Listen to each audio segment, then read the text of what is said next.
লাগবে। 23 বছরে তো আপনার চোখের পানি একদিনও শুকায় নাই, এখন কাঁদেন কেন?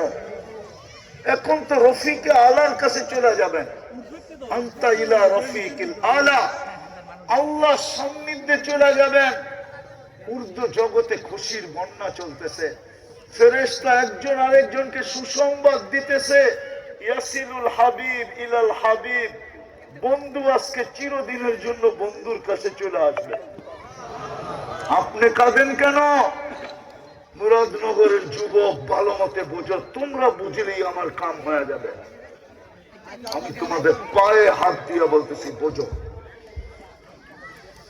বলতেছিল ফামান লি জিবরিল, এই জন্য কাঁদি, ফামান লি বাদি লি উম্মতি, আমার পরে আমার উম্মতকে কে বুকে জড়ায় রাখবে, কে চোখে চোখে রাখবে, কে আমার উম্মতকে দেখা রাখবে, কে উম্মতকে সুরক্ষিত করবে।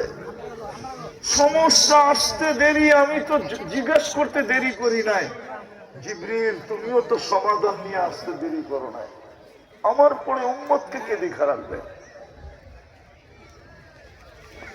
আল্লাহ তো অঙ্গীকার দিছিলেন, লা আতরুকু উম্মাতাকা ওয়াহদা ওয়ালা ফারদা, আপনার উম্মতকে আমি একা ছাড়বো না, আমি দেখা রাখবো।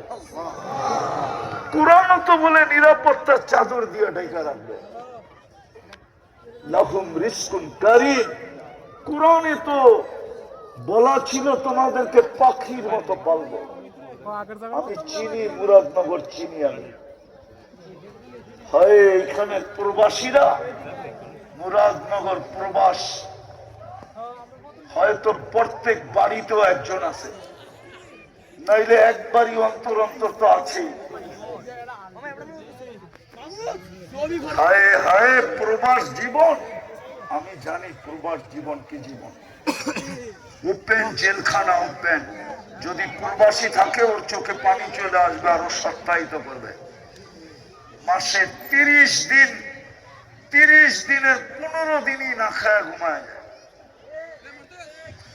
যখন কাজের থেকে আসে আর বাড়ির চিত্রটা যখন সামনে আসে, কখনো বাচ্চাটার চেহারা